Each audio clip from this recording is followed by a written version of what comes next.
Good morning students. Now we are going to prepare a problem under holding company accounts. A balance sheet is given here. From the balance sheet we are going to prepare a consolidated balance sheet.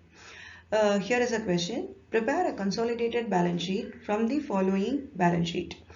Liabilities and assets are given. The S Limited is a holding company and S Limited is the subsidiary company.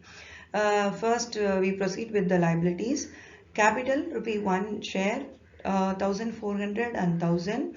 Creditors 350 and 190. Profit and loss account 260 and 320. Sundry assets 885 and 1510. Shares in S Limited 1125. On the date of acquisition of shares by H Limited in S Limited, the credit balance on latest profit and loss account, the later is the S Limited. The credit balance on latest profit and loss account was rupees 220. No dividend have been declared since that date. Here what we have to know is the credit balance on the latest profit and loss account was 220. This was the profit earned by S Limited, the subsidiary company, before the acquisition by the H Limited, because on the date of acquisition of shares itself they have earned this profit 220. So any profit which is earned by the subsidiary company before the acquisition by the holding company is called as the capital profit. So the entire 220 is the capital profit. The total profit earned by subsidiary company S Limited is 320. So out of from this 320, if we subtract this 220, the balance 100 would be the revenue profit. Now we will proceed. So always when we are preparing consolidated balance sheet of holding and subsidiary holding company, always we have to calculate 5 main things. First one is the holding and minority ratio computation, and then computation of revenue profit and holding and minority share in the revenue profit. Then computation of capital profit and holding and minority share in the capital profit, and then calculation of minority interest, and then computation of cost of control or goodwill. Now we proceed with the solution. So as I already told you, first working is the holding and minority ratio. H Limited holds totally 900 shares out of the total 1000 shares in the subsidiary company. So minority share is equal to 1000 minus 900, 100 share. So ratio is holding company holds 900 shares and minorities hold 100 shares. So the ratio comes to 9:1.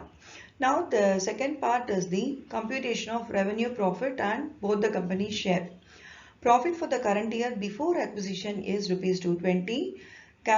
So therefore from this we come to a conclusion that the capital profit is 220. Next, profit and loss as per balance sheet is 320, out of which if we subtract the capital profit 220, the revenue profit would be 100. Holding company share in this revenue profit is 100 into 9 by 10. How this 9 by 10 comes? Here holding company shares is 9 and minority share is 1. If we add both 9 plus 1, the total part comes to 10. So out of this total part, we are going to calculate how much is the 9 part and how much is the 1 part. Holding company shares is equal to 100 into 9 by 10 rupees 90. Minority share is equal to 100 into 1 by 10 rupees 10. Next one is the computation of capital profit. As I already told you from the question itself, we know that the capital profit is 220. Holding company shares in this capital profit is equal to 220 into 9 by 10, which comes to rupees 198, and minority share is equal to 220 into 1 by 10, and which comes to rupees 22. Then next, calculation number 4 is the computation of minority interest.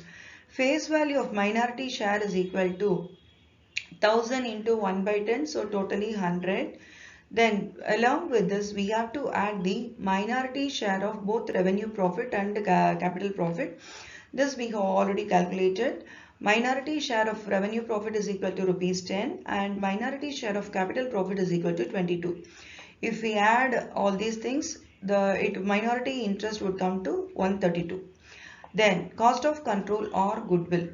Amount paid by H Limited for shares is equal to rupees 1125. This information we No, from the asset side of the balance sheet. Less face value of shares purchased 1000 into 90 by 100, that is 900, and holding company share of capital profit 198. If we subtract both the thing, the goodwill is 27.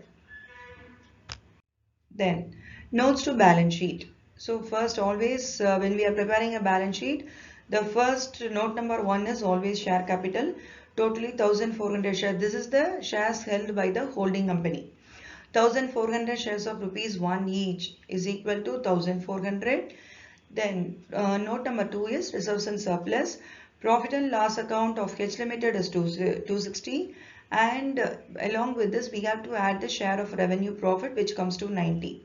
So total is 350. Then from this we have to add both the H Limited and S Limited's current liability and all other assets and liabilities. Creditor of H Limited comes to 350 and S Limited 190. So total credit assets 540. Then tangible assets, under tangible assets we are taking sundry assets from the balance sheet. Sundry assets of H Limited is 885 and S Limited is 1510. If we total up, the total sundry assets is 2395.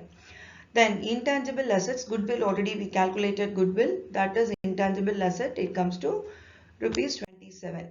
Next, finally we have come to the concluding part, that is consolidated balance sheet of S Limited and its subsidiary S Limited as on. Since the date is not given, we have mentioned like this. Particulars, note number and rupees. Always we have to start with the liability, Roman letter 1, equity and liabilities. Below that, first one is shareholders funds. So under shareholders funds we have to give two things. First one is share capital and next one is reserves and surplus. Everything we have already calculated as a working note. Now we have to place all those workings here in the proper place. So our balance sheet will be over. Share capital, it is note number 1, the total was 1400. Then reserves and surplus, note number 2, it was 350. Then minority interest, it was working note 4. So it is 132. No schedule number for this because it's minority interest we have calculated as a separate working note. It doesn't form part of the balance sheet notes. Then 3 current liabilities, creditors, note number 3, 540. If we total all the balance sheet liability items, the total would be 2422. Now the Roman letter 2 is assets. Under assets, first one is always non-current assets. The non-current assets consist of tangible assets and intangible assets. Tangible assets is note number 4 and the total is 2395. Intangible assets is note number 5 and it is 27. Then no current assets in this problem. If we total up asset side, the total comes to 2422. So both the liabilities and assets are 2422. Now the problem is tally. So this is how we have to prepare a consolidated balance sheet.